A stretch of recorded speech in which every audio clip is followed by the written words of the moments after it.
I was deep in a coding session, my fingers flying across the keyboard, when the screech of tires on my driveway jolted me out of focus.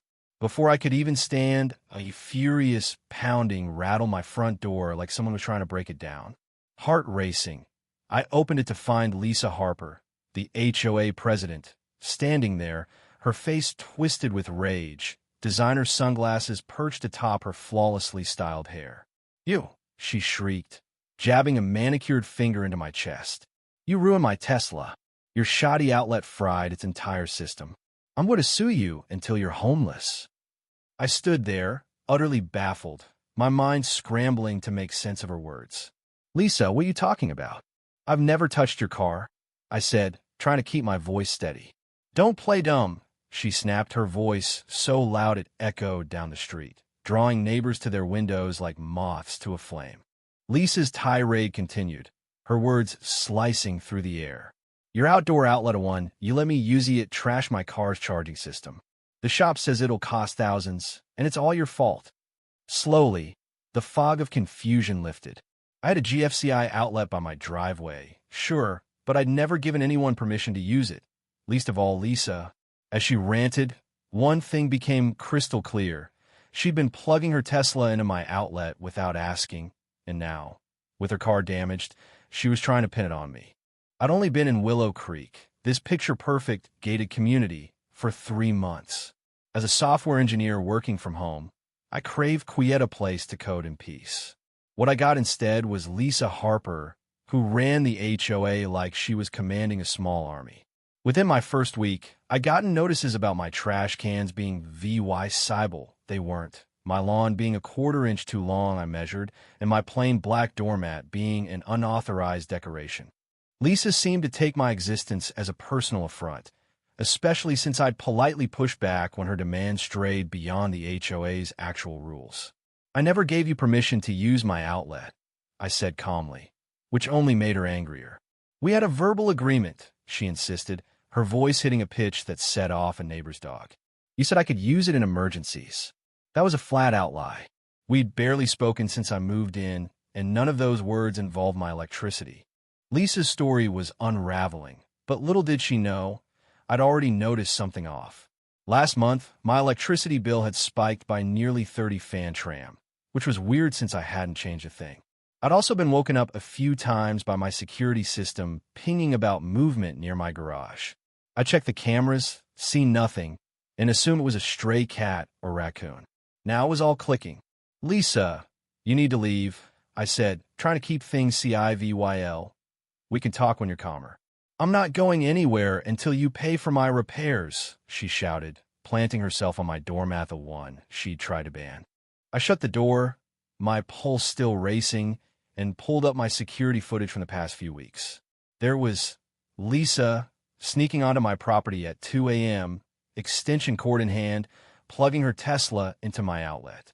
Not once, but 7 times over the past month. Mystery solved me, skyrocketing, bill wasn't a glitch. It was Lisa stealing my power. The next day, a thick envelope landed in my mailbox. Inside was an official HOA complaint, accusing me of tampering with community power infrastructure and negligence that caused due lot $10,000 in damage to Lisa's Tesla. According to her wild tale, I'd agreed to let her use my outlet as part of some fictional neighborhood electricity sharing program. She even demanded I fund an electrical audit of the entire community run by her cousin's company. Naturally. In her version, she was the hero, and I was the VY lane endangering Willow Creek with my faulty wiring. But Lisa didn't know who she was dealing with. I'm meticulous. When I moved in, I had my home's electrical system inspected and certified. The GFCI outlet was perfect. The real issue? Lisa had used a cheap, non-rated extension cord, not built for a Tesla's high-power draw, rookie mistake any EV owner should avoid. I called my Homeowners insurance, who looped in their legal team. They were practically giddy after seeing the footage.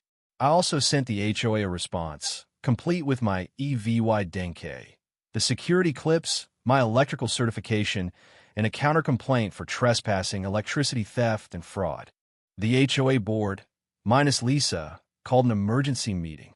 As I presented my case, the room grew tense. The footage was brutal. Lisa, caught red-handed, even trying to disable my camera on her last VY sit. Gasps echoed when that clip played. "Ms. Harper, care to respond?" asked Tom Reynolds, the board treasurer, his tone icy. Lisa's confidence faltered. He agreed to it verbally, she stammered. "We had an arrangement that involved sneaking onto his property at 2 a.m. and tampering with his camera." Tom shot back, eyebrow raised. Her story crumbled further when a certified electrician I'd brought explained the damage to Lisa's Tesla came from her improper setup, not my outlet. He pointed out the cheap cord in the footage, noting Tesla's manual explicitly warns against such setups. Then, Lisa's own insurance company sealed her fate. Their rep, also at the meeting, said her unauthorized charging voided her coverage. She was on the hook for the full repair cost. The board wasn't done. Tom cleared his throat. "We have another matter. Ms. Harper's role as president." 3 other homeowners, inspired by my footage, had checked their own cameras. Lisa had been using their outlets too, without permission. One clip even showed her trying to reset a neighbor's electricity meter. The board voted unanimously to boot her as president, fined her due $5,000 for gross misconduct, and watched as a police officer, in VY Ted to the meeting, served her a trespassing citation. "This is outrageous!" Lisa screamed, her face red with humiliation. "I've given everything to this community, including unauthorized electricity usage," Tom quipped dryly. Lisa stormed out, vowing revenge. "This isn't over," she hissed. 3 days later, her Tesla was towed for repairs, and my insurance company served her with a CIVYL suit for theft, trespassing, and false claims estimated at overdue law $20,000 with legal fees. When the paperwork hit her porch, her frustrated scream echoed through Willow Creek. For once, no one reported the noise. So what do you think? Was Lisa a power-hungry HOA tyrant who got what she deserved? Or was she just a desperate homeowner who made a bad call? Should I have confronted her sooner? Or was going straight to the HOA board the right move? And how far would you go to protect your property from someone like her? Drop your thoughts below. Hit that like button if you're Team Justice, and subscribe for more wild neighborhood sagas. Thank you for taking the time to listen to today's story on Store of Good Stories. If this story touched your heart or made you think, don't forget to hit like and share the video to spread this positive message to more people.